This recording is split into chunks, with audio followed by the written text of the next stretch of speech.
Salam dimanapun Anda berada, saya bersama dengan saya Binsar Sirait, Evangelis Binsar Sirait, beserta dengan Pastor Rudi Sin. Hai, shalom. Kita saat ini berada di namanya Pak? 12 Batu, Pak. 12 Batu. Belakang ini 12 Batu. Iya. Ada di belakang kita namanya 12 Batu yang terletak di Jalan Merbabu sebelum sebelum Rumah Sakit Dewi. Rumah sakit Dewi. Jadi kita hadir mengobati untuk yang loh, Pak. Rumah sakit tubuh. Oh ya. Kalau rumah sakit adalah pengobatan untuk jasmani. Tapi Pastor Rudi di sini menyediakan toko buku untuk rohani. roh. Ya. Ya. Oke, puji Tuhan. Saudaraku, hari ini saya mau bertanya kepada Pastor Rudi bagaimana pengalamannya dan apa visi dan misinya melihat generasi muda yang saat ini sekarang generasi muda kita ini sedang berfokus kepada hal-hal dunia, sehingga banyak sekarang generasi muda kita terjebak dengan permainan dunia, dengan berbagai kegiatan perlakuan bebas, narkoba, dan kejahatan-kejahatan lainnya. Ya. Nah, di sini gereja harus hadir untuk generasi muda. Bagaimana generasi muda ini tidak lagi hidup dengan segala keduniawian. Ya. Nah, ini adalah tugas-tugas kita sebagai anak Tuhan, sebagai penginjil, pemberita kabar baik. Bagaimana anak-anak muda ataupun generasi muda ini bisa melihat Yesus dalam firman-Nya. Ya, ini kita tanya kepada Pak Rudi. Bagaimana Pak Rudi? Ya. Kita kopi dulu, Pak, boleh? Siap? Haleluya. Jadi kami juga ada namanya kopinya Kairos, Pak. Oh, kopi Kairos. Kalau Pak lihat nanti kelasnya ini ada sini Kairos. Oh, Ya, akhirnya Kairos. segala sesuatu itu ada waktunya. Ya. Oh, Tidak kebetulan ya kita hari ini tiba-tiba ya. Jadi lebih live, nggak ada dandannya, lebih santai, dan kopi flash. Kopi flash, iya, iya. Kadang-kadang begitulah Tuhan yang mempertemukan anak-anaknya. Bagaimana kita bisa dengan caranya, Ada yang kebetulan. tidak ada yang kebetulan. Semua berjalan dengan roh. Ya, Ya. luar biasa. Luar biasa. Jadi menjawab pertanyaan Bapak, sebenarnya saya melihat perkembangan zaman now ini ya, perkembangan zaman sekarang ini karena saya juga memiliki anak, jadi saya juga mengikuti, melihat semua berapa perkembangannya. Saya merasa bahwa dulu dan sekarang kita itu sudah sangat beda ya, Pak. Pengajarannya terhadap kita nggak usah bicara tentang Alkitab dulu, tapi sekarang itu kalau kita ke gereja banyak orang nggak bawa lagi Bible, Pak. Iya, iya. Ya, nggak bawa lagi Alkitab nih. Iya. Ya, bukan berarti salah atau tidak salah, kita tidak membahas itu topik. Yang penting kita itu semuanya begitu canggih ya teknologi. Ada juga pendeta, pengkhotbah yang tidak bawa kitab. Sekali lagi bukan salah atau tidaknya, tapi ini berbicara tentang bagaimana diri kita itu bisa mendapatkan firman. Iya. Bahkan seperti itu yang penting. Terus yang saya amati sekarang dengan itulah makanya akhirnya sekarang itu mindsetnya kita itu jadi berubah. Kalau dulu kita itu diajar untuk tetap setia, sabar ya. Jadi dengan adanya digital teknologi ya, semuanya maunya menjadi instan dan cepat. Contoh kadang-kadang di dalam marketplace kita, saya mendengar banyak anak muda lulusan sarjana, lulusan tamatan, mereka bingung mau cari kerjaan, susah cari kerjaan. Tapi sementara kita sebagai yang di marketplace, kita juga melihat company juga kesusahan mencari orang yang bekerja. Sebenarnya terjadi ini dua. Tapi kenapa nggak bisa ini ya, nggak bisa TikTok lah ya dia bilang ya. Kenapa? Karena dari anak muda sekarang itu lebih mereka maunya enak, instan, Cepat, mau cepat viral, cepat dapat gaji besar. betul. Semua yang mau cepat. Tidak salah, Pak, karena Allah kita itu adalah Allah yang memberkati. Tetapi yang saya bisa tentang prosesnya, Pak. Prosesnya. Nah, banyak orang tidak mau diproses, tapi maunya langsung hasil, Pak. Iya. Makanya saya berpikir manusia itu kita selalu mengejar award, Pak, penghargaan. Kalau saya berhasil, ya berarti saya akan dihargai. Iya. Kalau saya berhasil untuk dapat mungkin produk ini baru, saya dapat ini baru, saya akan dihargai oleh tetangga saya. Pengakuan lah ya, Pengakuan. pengakuan tuh. Tapi di mata Tuhan kita berbeda, Pak. Kita itu reward, Pak. Reward ya. Reward itu upah, Pak. Upah. Ya, upah. Jadi mindsetnya udah berubah. Contoh lah, Pak. Kita lihat zaman dulu kita ini, kita selalu diajar sama orang tua, kalau kamu diberkati, ya janganlah sombong. Iya. Ya, istilahnya kalau sombong itu ya janganlah pamer diri ya. Iya. Tapi sekarang justru terbalik, betul nggak? Iya betul. Sekarang pakai mobil yang mahal, mesti kasih orang dunia tahu, Pak.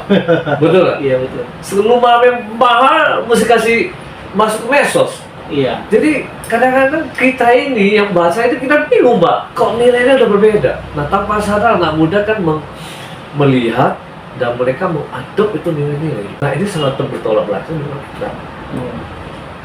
Ini sangat bertolak belakang ya. Dengan apa yang kita lihat, dengan apa yang kita dapat, kadang-kadang kita menjadi mentalnya instan. Ya akhirnya generasi muda ini melihat karena hanya melihat kemewahan, melihat aksesoris dunia ini, Ya, akhirnya mereka mencari jalan pintas ya betul, Pak. dengan segala cara. Dengan segala cara. Ya, ada orang yang pamer tubuh Ya. ya supaya cepat viral, supaya Ya. cepat dapat reward Ya. dari dunia ini ya. Ya. Akhirnya dengan segala cara. Itu membangun dengan kekuatan. Iya, itu membangun dengan kekuatan Dengan sendiri. skill itu tidak salah sekali lagi, tetapi artinya motivasinya, prosesnya, Iya. prosesnya. Jadi sehingga kita itu waktu kita spend time kita itu dengan Tuhan jadi berkurang. Itu kan sebenarnya yang paling penting. Nah, disinilah Pak kita punya visi. Kita melihat degradasi ataupun penurunan nilai terhadap generasi muda kita ini. Bagaimana sekarang gereja hadir membawa generasi muda ini kepada hal-hal yang baik ataupun kepada firman Tuhan supaya mereka bisa ada di dalam firman Tuhan. Kita melihat sekarang gereja-gereja, anak-anak youth, bahkan orang tua, bahkan semua orang, jumlah orang yang hadir di gereja dengan jumlah orang yang hadir di luar gereja seperti di pub, di diskotik ataupun tempat-tempat hiburan jauh lebih besar. Sekarang orang lebih suka terhadap hal-hal hiburan dunia, entertainer daripada di gereja. Bagaimana cara gereja menurut Pak Rudi bisa membawa generasi muda ini lebih tertarik kepada firman Tuhan? Oke. Pak, ini pertanyaan yang sangat dalam ini, Pak. Pertama, memang saya harus mengakui saya itu bukan gembala, bukan pendeta. Saya itu boleh dibilang kalau dari sisi pelayanan saya selama hampir 30 tahun saya di toko buku dan saya banyak kenal dengan pendeta, boleh dibilang saya mengamat lah ya. Ya. Kalau menurut saya, Pak, bagaimana gereja itu untuk bisa menjangkau anak muda?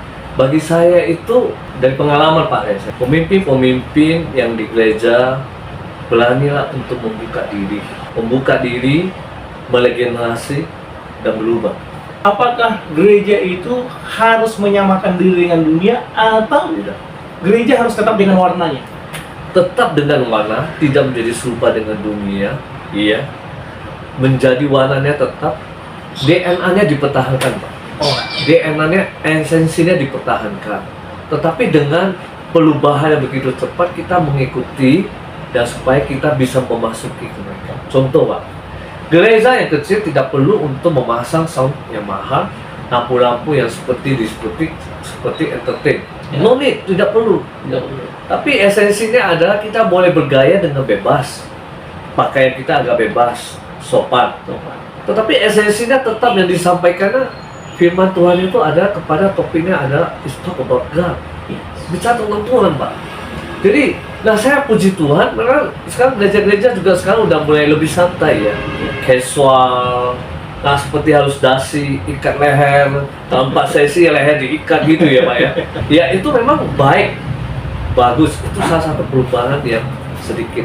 Ini gereja ini terbuka, dia mau menerima apa yang ada. Tidak terlampau legalistik. Ya, ada WN-nya, lampunya dicat mungkin ya. Hitam dulunya jadi coklat sedikit. It's okay, Pak. Asal jangan warna-warni lah, Pak ya. Jangan hijau samping kiri, samping kanannya biru. Itu menjadi paut, Pak ya. Jadi bingung kita, Pak, kan gitu ya, Pak ya. Iya. Tetapi maksud saya boleh kita berubah lah. Ya kan? Tetapi esensinya tetap kepada firman Tuhan ya. Nah, itu kalau kita terbuka, anak muda akan datang. Ya, anak muda kan butuh pengakuan, butuh ya award ya, pengakuan. Jadi gereja lah satu-satunya yang menurut saya yang kita belajar melihat apa yang sedang berkembang, kita membuka diri dan kita berani regenerasi, Pak. Banyak yang takut regenerasi, Pak. Iya. Menurut saya seperti itu. Saya pernah diajari sama bapak gembala saya, Pastor Rajamin Sirait. Dia bilang begini. Pastor Jamin ya? Iya. Dia itu orang youth, Pak. orang yang mau berubah-ubah, artinya berubah, belajar Iya. ya. Saya kenal beliau, Pak. Iya, Saya kenal iya. beliau. Dekat banget ya. Ya, Itu dia sih. orang yang Ya itu karena bapak dekat dengan para Jamin. orang yang berani move on, orang yang berani untuk belajar dan asik kalau ngomong firman, Pak. 2 jam sebentar. 2 jam sebentar. Aja. Dikupas habis sama dia. Ya, Dia pernah mengajari saya, dia bilang, untuk mengetahui yang asli tidak perlu pelajari yang palsu. ya, Jadi seperti ini, misalnya ada duit harga 100.000. Kalau setiap hari kita memegang yang asli, maka kita akan tahu kualitas yang asli itu. Nggak perlu bicara tentang yang palsu. Jadi di dalam sama juga dengan gereja. Kalau mau berbicara tentang gereja yang bertumbuh, gereja yang memiliki firman Tuhan, ada Yesus di sana. Bicarakan aja tentang Yesus, jangan nampak yang lain.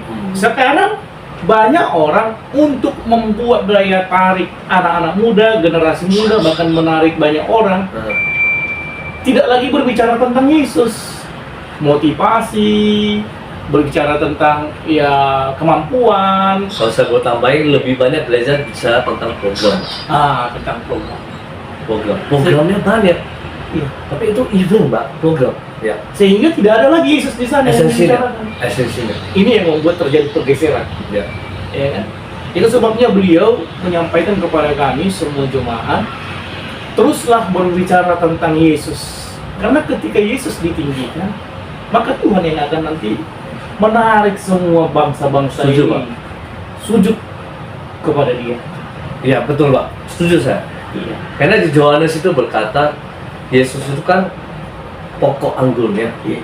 kita ini cabang, rantingnya, Iya. ya, buahnya. Iya. Jadi tugas kita itu adalah bagaimana kita tetap melekat pada pohon. Iya. Betul kan? Betul, betul, Pak. Nah, betul kan? Nah, sekarang banyak medsos ini yang jalan, kita suka melihat cuplikan aja. Iya.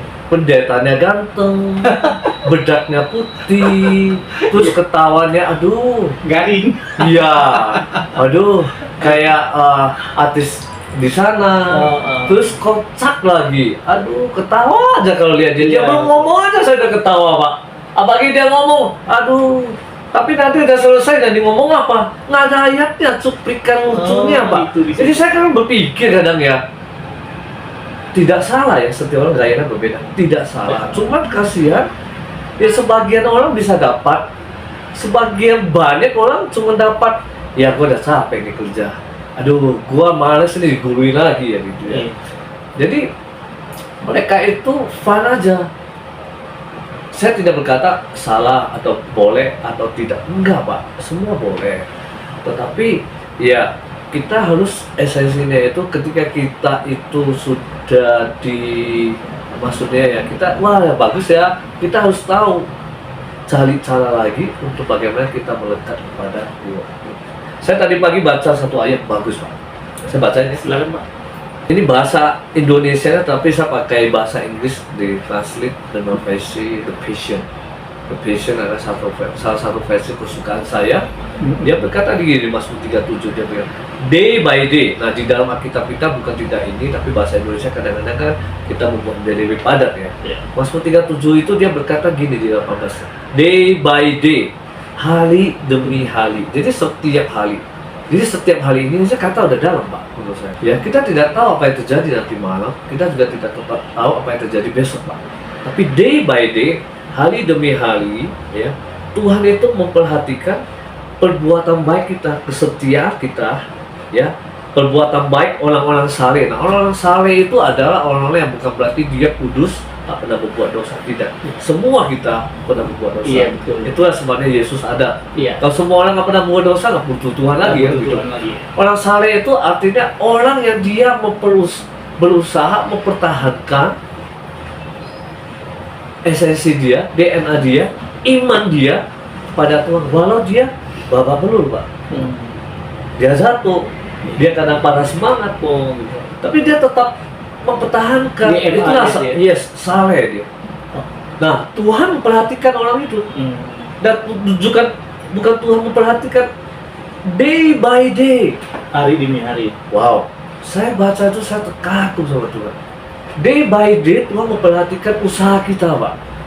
Saya hari ini lupa doa karena udah kecapean.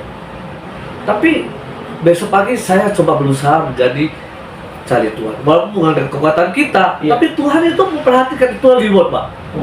Dan dia berkata gini, and God, Tuhan prepare for them His forever advance. Tuhan menyediakan upahnya yang kekal bagi mereka. Upah yang kekal berarti di surga ya. Iya. Satu ayat lagi yang terakhir berikutnya, bahkan pada saat, nah ini bahasa Inggrisnya bagus, even in a time of disaster, bahkan pada waktu bencana, Tuhan akan menjaga kita dan mereka akan selalu, nah ini bagus sekali, mereka akan selalu mempunyai lebih dari cukup, more than enough, lebih dari cukup apapun yang terjadi. Jadi Tuhan berjanji, kalau kita berusaha, kita tetap pertahankan iman kita, tugas kita melekat pada Tuhan, pada Yesus, pada firman, yaitu melalui firman. Tuhan berjanji dia akan memberikan reward. More than enough itu lebih dari cukup. Bukan berarti kita berkelimpahan. Nah, kita selalu berpikir kelimpahan. Gua ikut Tuhan, 3 tahun lagi gua ganti mobil baru. Ya, itu oke. Tapi God's will or you will, kehendakmu atau kehendak Tuhan. Tapi Tuhan berjanji lebih dari cukup. Kita tidak akan pernah susah, Tidak akan pernah mengalami kekurangan ya. kekurangan. Dompet sih memang ada cash, tapi kemana-mana ada yang kasih kita makan, minum kopi, gitu kan Pak ya, kasih karunia. Kasih karunia. Nah saya merenungi firman Tuhan itu, dan dia berkata, no matter what happen, tidak peduli apapun terjadi, baik itu ada bencana, baik itu dalam keadaan tidak baik, ya Tuhan itu memberi kita lebih dari cukup. Nah, saya pikir anak muda kita harus belajar untuk tahu tentang ayat. Iya.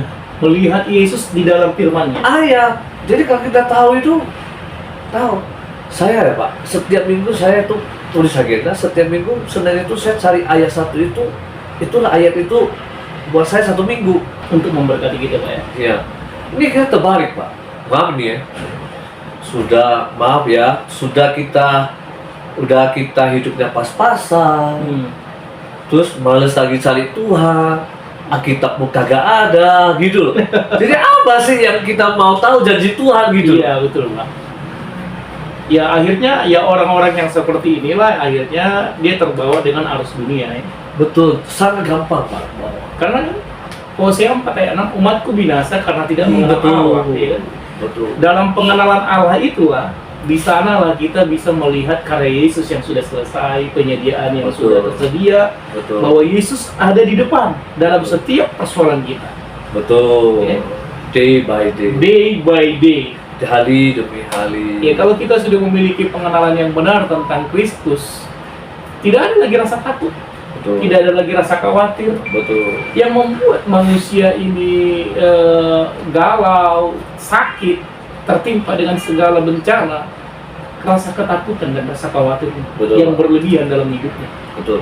Akhirnya dia tidak memiliki pengharapan Betul. tentang keselamatan, tentang perlindungan, tentang kesehatan, tentang penyediaan. Betul.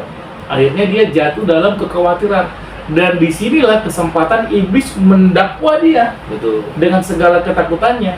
Betul. Iblis mencengkram imannya kan. Betul. Akhirnya dia jatuh dalam penyakit, sakit jantung, Betul. sakit leper, sakit, semua penyakit datang. Betul. Karena dihantui dengan rasa takut. Betul. Saya setuju Pak. Ya itulah bagaimana sekarang sebenarnya anak-anak Tuhan kita ini sebagai pemberita kabar baik ini harus lebih gencar lagi menyampaikan kabar baik kepada dunia. Betul. Mengimbangi apa sekarang yang dunia tawarkan terhadap generasi muda kita ini. Artinya bahwa kita harus kuat di dalam firman. Iya. Bapak, kalau kita lihat ini semua buku ada di belakang. Iya. Penghalangnya boleh beda-beda. Oh, Ya, kita bilang penghalangnya beda-beda, mungkin ya dibuat dari semua, judulnya beda-beda Iya. semua. Tapi semuanya itu cuma sederhana, sumbernya cuma Alkitab. iya betul Pak. Jadi apalagi kita mau cari dari luar, orang berhasil Iya. atau apa? Sumbernya Alkitab. Jadi kita baca buku, wah ini buku hebat ya, wah ini buku bestseller ya. Tapi sumbernya kan Alkitab. Kita. Jadi kalau kita mau cari berkat, lebih baik sumbernya. Betul Pak. Jadi menurut saya adalah ya walaupun ya saya tidak perfect, Bapak tidak perfect, kita semua tidak perfect. Tapi Alkitab itulah yang sempurna. Kita belajar sama-sama, kita doa. Jadi supaya kita bisa mengalami ya. Jadi supaya untuk anak muda kita juga punya bukan kita muda di bawah, tapi kita punya iman yang semakin hari semakin bertumbuh dan kuat. Betul, sangat setuju sekali dengan Pak Pastor Rudi. Memang itu sebabnya firman Tuhan kan Mazmur 119 yang mengatakan, dengan Ya. apakah anak muda mempertahankan sikapnya, yaitu hanya satu, dengan firman Tuhan. Ya, Kalau sejak saat muda, anak-anak muda kita ini yang ada di Indonesia ini, masyarakat Indonesia ini saya katakan ya, secara global, hidupnya sudah diterangi dengan kebenaran firman Tuhan. Nah, ketika kemanapun dia pergi, dengan pergaulan apapun yang dihadapinya, misalnya anak kita macam saya ya, anak saya sekarang kan udah kuliah tuh, ya, puji Tuhan Pak ya. udah kuliah di USU. Luar biasa. Nah, tapi dia kan saya juga didik supaya tetap aktif di dalam pelayanannya, di rumah, dari rumah, pelayanan di gereja. Ya. Saya juga didik mereka supaya mereka juga mengambil bagian dalam pelayanan. Jangan sampai mereka bertumbuh kembangnya tidak ada bagian dalam pelayanan, akhirnya Ya. membuat mereka kosong. Ya, Nah, dengan mereka mengambil bagian pelayanan di gereja, baik itu sebagai tim praise and worship, tim multimedia, bahkan tim ASER, lakukanlah itu oleh karena kasih karunia Tuhan. betul. Akhirnya, ketika mereka pun diperhadapkan dengan dunia sekuler, Betul. dengan dunia mereka sekarang, dunia anak muda, mereka sudah dibentengi dengan firman Tuhan. Ya. Tidak mudah lagi dengan terpengaruh dengan bujuk rayu dunia untuk pergi ke sana, hoga-hoga, pergi ke sini, hoga-hoga. Saya yakin percaya kemana pun mereka pergi, roh Tuhan yang ada pada mereka itu yang akan menuntun mereka. Ya. Sehingga mereka terus dibawa Tuhan ke padang rumput yang Amen. dahsyat. Ya, tidak lagi terlibat dengan dunia ini. Itulah harapan kita. Yes. Bagaimana generasi-generasi muda yang ada di sekitar kita ini, kita harus juga bawa mereka kepada Kristus. Dengan cara apa? Ya dengan cara pemberitaan Injil terus. Ya. Pengabaran kabar baik. Ya. Karena kita lihat sekarang sudah banyak anak-anak muda sekarang ini hidupnya hampa. Mohon maaf ya Pak, Ya. Pastor Rudi. Ketika saya mau menuju ke tempat Bapak ini, saya tadi lihat di pinggir jalan, masih muda. Sekitaran masih umur 14 sampai 17 tahun. Artinya masih dalam tahap pendidikan sebenarnya. Tapi sudah hancur-hancuran. Hidupnya jorok saya lihat. Acak-acakan. Sudah orang ODGJ saya pikir. Ya. Saya melihat ini bukan karena pikiran, saya melihat ini mungkin karena korban narkoba. Dan itu sudah sangat banyak kita temukan di Kota Iya. Medan ini. Ya. Ada begitu banyak anak muda sekarang putus sekolah karena terlibat dengan dunia ini. Ya, Ya. narkoba. Ya, kita lihat sekarang peredaran narkoba itu sangat luar biasa. Ya, Ya. itu makanya saya bilang, mari kita bawa gereja sekarang harus berperan menyelamatkan generasi muda ini supaya mereka tidak terlibat dengan apa yang terjadi di dunia sekarang. Ya. Gimana menurut Pak Rudi? Ya. Ya Pak, menurut saya ya, memang kasihan sih Pak kalau melihat anak muda yang mungkin ya terjerumus kan. Iya. Cuma ada dua perspektif. Yang Anda mungkin sedang terjerumus, masih ada harapan, masih ada future, masa depan, ya kan? Yang terus yang kedua itu, ya pertebal iman kita lah. Iya. Pertebal iman kita. Jadi gini, kadang itu bagi anak muda itu mereka menjadi target, Pak. Jadi saya ingat gini, sebuah cerita artikel yang pernah saya baca waktu tahun 93-94. Waktu itu zaman kita masih muda, tahun 90 itu ada namanya MTV, musik television. Waktu itu ya ada musik-musik kan waktu itu baru ada digital musik MTV itu kan ada lagu misalnya kalau lagu sekarang Justin Bieber dia muncul nanti minggu ini nomor 1 nomor 2 siapa MTV kan gitu ya. Nah zaman itu 90 kosmetik juga itu adalah orang yang bisa pakai kosmetik ada orang yang punya uang punya uang. Kalau dia pakai kosmetik wajah dia dandan dia punya uang baru bisa belanja. Nah, tetapi pada tahun awal 90 seluruh perusahaan mereka membanting setir untuk memproduksi dan menjangkau dan menargetkan anak muda ke depan. Jadi itu sejak mulai tahun 90. Contoh, MTV itu berubah menjadi anak-anak muda yang muncul. Iya betul. Terus kedua kosmetik. Dandan semua. Kita lihat semua anak muda semua berdandan. Kalau dulu namanya daun kemerah-merahan, kalau sekarang kita nggak merah-merah hitam bisa merah-merahan, Pak. Semua banyak loh. Mudah didapat, semua dapat. Skincare semua dapat. Jadi itu semua dimulai dari mana? Anak, Contoh lah, kalau kita mau menjangkau orang tuanya, kita jangkau melalui anak. Anaknya bilang A, kita ikut.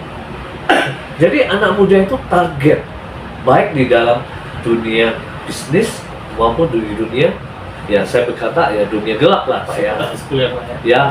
Kita itu menjadi target. Jadi saya selalu mengingatkan hati-hati, kita itu target. Firman Tuhan juga berkata kita itu target. Makanya kita itu bergaul komunitas yang baik. Cuma komunitas yang baik, knowledge kita, pengetahuan kita, baiknya kita dimulai dengan dimulai dari Tuhan. Ingat bagaimana kita keluar mungkin dari kampung, melantau sampai di kota. Ingat jaga iman kita terus. Nah ada ayat yang bagus Daud berkata bahwa dulu itu aku muda, sekarang itu aku tua. Aku tidak pernah melihat orang yang benar, Tapi bahasa Indonesia dia berkata gini, tidak sekalipun aku menemukan kekasih Tuhan. Ada itu anak Tuhan. Nah kita kan anak Tuhan, ditinggalkan olehnya dan tidak ada satupun anak mereka yang kelaparan. Jadi kalau dari sejak muda Anda memilih ikut Tuhan, melayani Tuhan, Anda akan ada kiri kanan Anda yang merasa dan berkata kamu sok kudus, kamu ini aneh deh. Yuk nonton yuk, ada film ini nih. Lagi heboh. Yang lagi heboh itu justru lagi hantu-hantu kan gitu. Kan? Jadi yuk nonton yuk. Saudara belum masuk bioskop, baru beli tiket aja sudah merinding. Ngapain kita pergi nonton kan gitu? Kayak gitu ya. Jadi tapi masa mudamu, kamu coba melayani, membeli yang terbaik untuk Tuhan. Tidak mesti di gereja mungkin. Anda baca firman Tuhan, doa yang baik dan perjalanan Anda ke kampus, Anda ke kerja, Anda beli senyum yang baik, Anda coba melayani, say hi, shalom gitu. Itu Anda pertahankan, itu Anda orang saleh. Pertahankan di mana? Nah, sampai tua pun kita kan saksi Memang kita tidak punya helikopter Pak nggak punya pesawat pribadi, betul ya? Betul. Tapi kan kita bisa melihat bagaimana kita toh melewati. Jadi anak-anak muda tetap pertahankan iman, baca firman, cari Tuhan. Untuk gereja, ayo ini masalah juga yang perlu diperhatikan sih.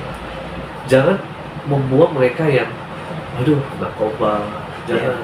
Tapi mereka harus diperhatiin. Mereka harus diterima, penerimaan. Mereka harus dikasih kesempatan. Saya juga punya kesaksian ini Pak. Bagaimana saya mengikut Tuhan ini luar biasa. Saya juga hidupnya karena kasih karunia dan karena kemurahan Tuhan. Pak. Saya perlu bersaksi di tengah-tengah podcast kita ini Pak, bagaimana Tuhan itu sangat memberkati dan memperhatikan kehidupan kami. Perlu diketahui latar belakang hidup kami, saya keluargaku adalah keluarga yang bisa dikatakan cukup sangat sederhana, pas-pasan lah. Nggak ada apa-apanya. Pekerjaannya juga Ya, pekerjaannya hanya berharap kepada Tuhan ya. Dulu saya sebagai pedagang keliling, Pak. Oke. Pedagang keliling, pedagang buah, dari pintu ke pintu, dari gang ke gang. Wow. Ya, ini saya geluti, Pak ya. Untuk membiayai, menafkahi anak dan istri. Oke. Saya punya istri satu, berusia nipar, Seripar. berusia nipar. Punya anak 3 ya. Iya. Satu sudah kuliah, yang pertama sekarang semester 2 mau menuju semester 3. Yang kedua sekarang sudah kelas 3 SMP mau menuju SMA nanti 2 bulan lagi. Dan yang ketiga ada kelas 4 mau menuju kelas 5. Nah, saya harus menghidupi ini. Bagaimana cara Tuhan menghidupi ini? Saya kadang-kadang waktu ketika saya sebagai pedagang kecil yang modalnya hanya 100-200 ribu, ini saya belanjakan ke pasar buah, saya kelilingkan. Bagaimana Door to door lah. door to door dulu. Bagaimana supaya bisa menghidupi anak-anak ini. Ya, puji Tuhan, saya kadang-kadang merindukan juga Tuhan, sampai kapan saya seperti ini Tuhan. Memang secara daging, kadang pasti juga terpikiran kan, apakah begini ya kehidupan saya ya. Iya. Bahkan ada juga keluarga mengatakan, oh, right. Sanggupnya kau besok-besok membiayai anakmu ini kuliah, kerjaanmu pun begitu, Iya. ya kan? Hanya pas-pasan, bahkan kurang, gitu ya. Dilihat fakta, dilihat keadaan. Tapi itulah, di dalam Kristus ini kita diajarkan untuk tidak melihat fakta, tapi lihatlah kebenaran Allah di dalam Kristus Yesus. Lihat ya, fakta bisa berubah, kebenaran Allah tidak bisa berubah. Yes. Ya, kebenaran Allah mengatakan, aku menyertaimu sampai kepada akhir zaman. Amen. Ya kan? Aku sekali-kali tidak meninggalkanmu dan aku sekali-kali tidak akan pernah membiarkanmu. Itu kebenaran Allah. Amen. Faktanya memang saya dalam keadaan susah dalam hal ekonomi Di dunia. di dunia. Tapi seiring dengan berjalan dengan waktu, Bapak tahu bagaimana Tuhan memberkati kami dengan sangat luar biasa ya. Memang saya keluarga yang masih ya boleh dikatakan minim lah, tidak ada apa-apanya bandingkan Belum ada pesawat pribadi. tidak ada, mobil tidak ada, Sama. rumah ada, semua tidak ada. Tapi puji Tuhan pada waktu 2 tahun yang lalu Pak, ada saudara saya sakit, ya. Saya harus disuruh ditugaskan keluarga ini untuk menjaganya di rumah sakit Damai. Oke. Dan saya lakukan itu oleh karena kasih karunia, bukan ada motivasi, tidak ada sedikit Tulus lah, Pak. tulus lah. Ya, saya jaga sampai dia sakitnya parah pada waktu itu. Hanya 3 hari di rumah sakit, akhirnya dia meninggal dunia. Umurnya juga masih muda. Masih umur 20-an. Wow. Belum menikah. Wow. Nah, saya jaga. Sewaktu saya jaga ini anak, saya sampaikan firman Tuhan. Wow. Saya katakan, kamu percaya faktanya memang kau sekarang ini sakit, tapi percaya kebenarannya saat ketika kau percaya kepada Yesus, saat itu juga kau diselamatkan. Dengan mulutmu mengaku bahwa Yesus adalah Tuhan dan percaya dalam hati bahwa Yesus adalah Tuhan, engkau diselamatkan. Dan dia percaya dan dia selamat. Iya udah, dia memang udah sama saya. Udah. Saya sangat diberkati dengan kebenaran firman Tuhan ini. Iya, kau jangan mengerang, jangan kau hanya mengeluh dengan penyakitmu. Lihat Yesus dalam hidup. Saya katakan. Sampai pada akhirnya dia menghembuskan napasnya terakhir, Pak. Dia bilang, aduh, jangan bilang aduh. Katakan Yesus. Akhirnya dia mengatakan, Tuhan Yesus. Dan dia menghembuskan napasnya terakhir. Dan dia meninggal. Dan saya percaya, karena dia orang percaya. Orang percaya bukan dilihat oleh karena perbuatan, tapi karena iman. Yes. Saya percaya dia berada bersama dengan Bapa di surga. Bapak tahu apa yang terjadi setelah itu? Dia dikebumikan. Selang seminggu setelah itu saya dapat telepon dari klien saya ya. Ya, karena dia dulu yang memerintahkan saya untuk jaga. Nah, dia bilang, sekarang apa pekerjaan lain? Saya hanya jualan keliling, itulah yang bisa saya kerjakan. Karena memang saya lebih suka hidup mandiri daripada kerja sama orang, saya bilang kan. Dan bisa juga pelayanan bebas. Nah, bagaimana kalau bisa lebih besar dari situ? Bagaimana caranya? Saya bilang,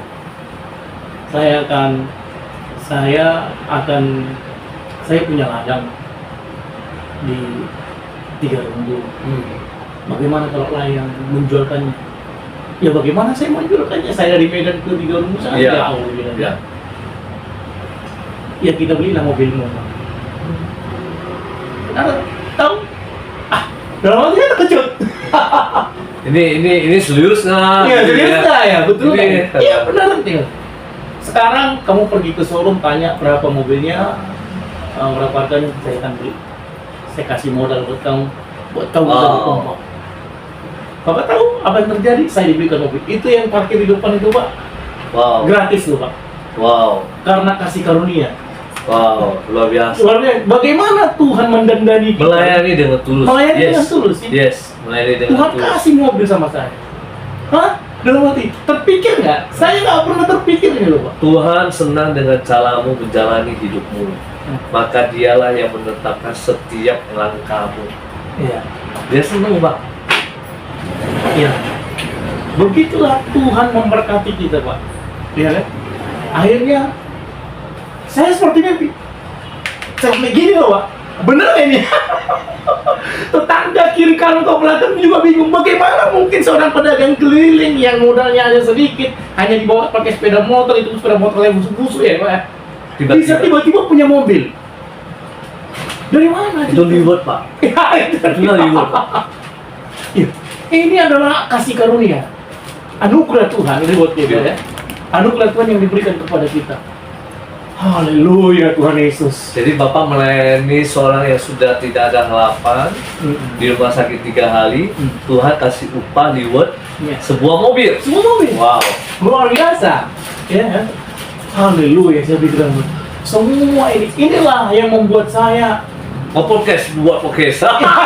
Melayani dan memberkati. Melayani dan memberkati. Itu memang sekarang kelebihannya ya. Iya, begitu, iya. Pak ya. Oke. saya ingin Semakin sungguh-sungguh melayani Iya. Tuhan. Bagaimana juga saya mau ngasih gambaran kepada banyak orang bahwa orang yang melayani Jangan kejar Tuhan itu berkat. jangan kejar berkat. Ya. Orang yang melayani Tuhan itu Tuhan yang akan memperhatikan Amin. semua kebutuhan kita. Tuhan senang dengan caramu menjalani hidupmu, maka dialah yang menetapkan setiap langkahmu. Ya, sehingga kita bisa berkata, dahulu aku tak punya pengalaman, Ya. tetapi sekarang aku sudah tua, tidak sekalipun aku menemukan anak Tuhan, kekasih Tuhan yang ditinggalkan olehnya, dan tidak ada satupun anak kita mengalami kelaparan. Amin. Inilah, Luar biasa. Ada satu lagi kesaksian saya. ya. Jangan cerita Bapak ada proposal pribadi ya. Saya belum dapat soalnya. Oke, lanjut Pak, lanjut. Bapak tahu pada waktu saya Tapi by the way Pak, saya sangat percaya satu Tuhan dalam hidup saya. Saya sangat percaya. Ya. Setiap kita yang kita sungguh melayani Tuhan, pasti ada satu kesempatan musim itu datang. Iya. Seperti dapat mobil ya. Iya. Nggak pernah Bapak sangka ya misalnya. Pasti ada. Cuman kita kadang-kadang belum kita itu proses kita itu kita tidak melewatinya. Iya. Bapak melewati menjaga orang sakit 3 hari susah payah. Iya. Setelah itu Bapak ditawari Iya. dan disuruh pilih lagi. Iya. Betul? Dimodali dan dibeli mobil lagi. Ini kasih karunia. Lanjut Pak. Dan ini kemarin saya ditelepon lagi. Saya kata, ya bagaimana kalau saya beli lagi satu lagi mobil sama lain? Mobil Wah. Avanza. Hah. Wow, jadi Oh ya. Tuhan, apa itu? Kita kan sampai Tuhan itu memberkati kita berlimpah-limpah. Ya. Apa yang tidak pernah kita dengar, apa yang tidak pernah timbul dalam Ya. hati kita, apa yang tidak pernah kita, itu yang Tuhan sediakan. What? Sampai begitu loh. What? Apa ini? Ya. Coba lalu lagi pikir-pikir. Saya disuruh berpikir-pikir untuk menerima berkat. Ya. Kalau secara logikanya ngapain kita pikir, oh sini Betul. Tapi ya puji Betul. Tuhan, tapi itulah. Ya saya serahkan. Saya juga berdoa buat lahir saya yang sudah memberkati saya. Apa yang sudah diberikannya Tuhan juga Tuhan memakai berkati. orang yang Iya. Diberkati usahanya, diberkati rumah tangganya, diberkati. pasti dia diberkati dan dia sudah diberkati. Kenapa? Karena dia pasti merasa kebaikan Tuhan. Karena dia mau dipakai Tuhan, Pak. Iya kan? Wah, ini luar biasa, Pak. Minum dulu Pak kopinya. Kopi membuat kita ingat Tuhan semuanya. Haleluya. Ya, ngopi ngobrol tapi surgawi ya. Oh, ya. Tapi memang Tuhan luar biasa. Sekali lagi kita menyaksikan tentang berkat, Pak. Bukan. Bukan. Tapi bagaimana esensinya ketika kita menjaga DNA-nya yang Bapak Ya. Rudi bilang tadi, tetap Yesus yang harus dibicarakan. Kita itu hidup itu anugerah, Pak. Hidup itu anugerah. Saya tadi pagi berdiri sendiri, saya suka merenung ya Pak ya, meditasi devotion. Saya melihat kembali ada lukisan yang saya buat, saya cetak, saya bingkai di situ. Saya menikmati, ya kita lagi fokus di toko ini Pak ya. Iya. Bukan promosi Pak, tetapi saya mau ceritakan bahwa gini. Toko kami ini 12 Batu dibuka pada tahun 2021 pas masa Covid. Oh iya. Covid itu kali ini terjadi seluruh dunia kena. Iya betul. Tidak Indonesia aja, tidak hanya di China aja, seluruh dunia lockdown. Tapi saya bersyukur setiap kali saya lagi down, lemah, saya suka diam dan buat kopi, melihat di sini. Ya, saya masih punya sifat yang ugal-ugalan dari remaja saya. Dulu karena saya suka diskuti kan gitu ya. Jadi kalau saya sendiri, saya suka buka lagu kenceng-kenceng kan gitu. Kenceng-kenceng jadi supaya lebih melesapi, ya. Jadi saya mendengar lagu dan saya minum kopi, saya baca firman. Saya selalu berdiri di sini selalu ingat masa Covid, Tuhan sediakan dana, nggak tahu dari mana tapi saya bisa selesaikan satu toko ini dengan sempurna. Jadi seperti kopi yang ditulis Kairos itu waktunya Tuhan. kita memang tidak terpikir Pak untuk berkat. Kita tidak berpikir. Memang kita pernah terpikir bahwa aduh Tuhan sampai kapan kita kayak gini ya Tuhan ya. Kan betul ya. Nah jadi betul. Dulu saya pikir iya sama. Jangan munafik Pak. Jangan munafik, Marisi Pak ya. Iya. Tapi satu saya pikir bagi tadi untuk Bapak ceritain. Tahun lalu saya pergi ke Salib Kasih Pak. Tarutuk Pak ya. Yes. Sudah lama saya pergi ke Tarutuk. Sampai tahun lalu saya berangkat aja. Saya berangkat, saya bawa mobil bertiga. Tapi saya yang bawa mobil. Perjalanan Medan ke sana 6 jam lah ya. 5-6 jam. Nginap 1 malam. Saya bilang Tuhan saya mau berdoa. Saya ini salut kagum dengan No Manson. No Manson ini dipanggil dan disuruh Tuhan pergi ke Tarutung. Oh iya. Dulu nggak ada Facebook Pak. Nggak ada. Dulu nggak ada GPS. Nggak ada. Dia mungkin, saya lagi berpikir sampai di Salib Kasih, saya berpikir mungkin dia lagi berdoa pagi itu minum kopi di situ. Dia lagi minum kopi, Tuhan bicara sama dia, nak, kau pergi ya besok. Kemana? Makanya kau naik kapal aja pergi. Kemana Tuhan? Nggak ada GPS Pak. Dia pergi kan? Dia pergi kemana? Ke Tarutung. Sampai tiba-tiba turun. Di mana nih Tuhan? Mana ada di peta Tarutung? Iya. Indonesia. Mana ada ini? Kan nggak ada Pak. Tapi dia taat, dia pergi. Nah, sampai di Salib Kasih saya melihat. Hari ini di atas gunung itu saya melihat ada kasih. Sampai Injil ini diberitakan ke seluruh orang Batak. Iya. Gereja terbuka kemana-mana. Jadi saya belajar satu hal Pak. Saya belajar satu hal. Dalam hidup kita ikut Tuhan, badai pasti ada. Pasti masalah itu ada. Tetapi jaminannya itu adalah kemenangan.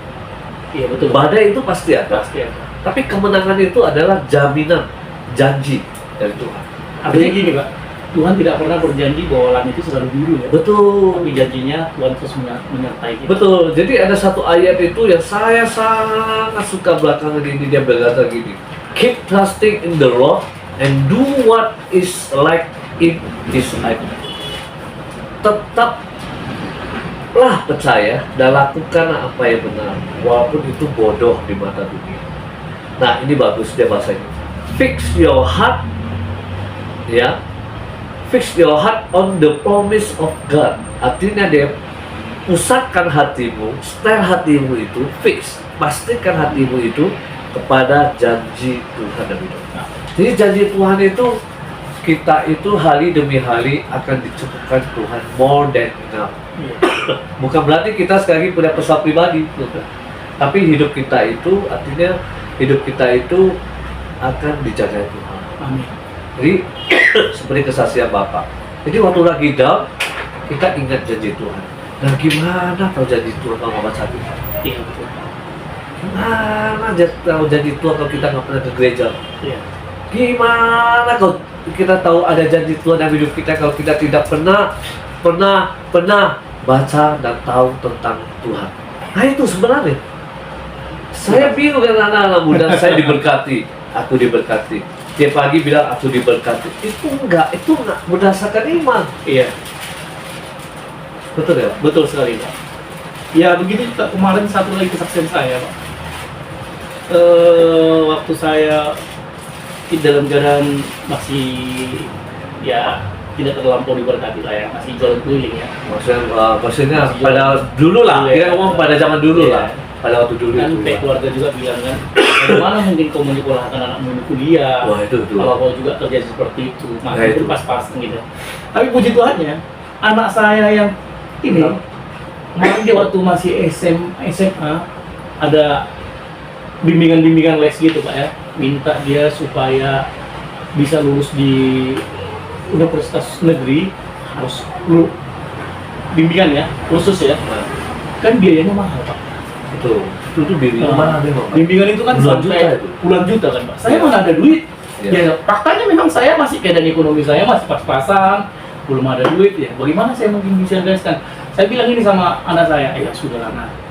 Nggak jauh-jauhnya apa yang kau pelajari di sekolah itu juga nanti yang keluar. Belajar kau di rumah, belajar kau di sekolah. Dia nggak les Pak. Oh wow. Dia nggak Dia les. belajar sendiri. Dia belajar sendiri. Puji Tuhan ya waktu ketika ujian Spenmaru kalau kita dulu ya dia jebol Wow. tanpa les, Wow. tanpa bimbingan ke Universitas USU. Wow. Pertolongan Tuhan. Pertolongan Tuhan. Ini kasih Wow. karunia Tuhan. Bahkan ketika dia lulus masuk Universitas USU Pak, apa yang terjadi? Dulu kan yang dikhawatirkan keluarga, bagaimana kok bisa nyekolahkan dia? Sekarang Kuliahin anaknya. dia kuliah dapat KIP lagi. Apa tuh Pak? Kartu Indonesia Pintar, dia dibiayai negara, uang sakunya pun dikasih. Oh wow. Bukan hanya uang kuliahnya aja yang Tapi dikasih, dapat uang jajan. dapat uang jajan. Coba luar biasa, rewardnya luar biasa. Jadi saya sekarang menikmati menyekolahkan anak tanpa biaya loh Pak. Bahkan dia dapat uang jajan.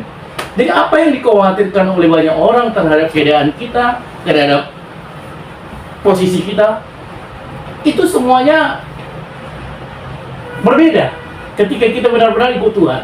Ya, puji Tuhannya, saya nggak pernah stres ngelihat anak.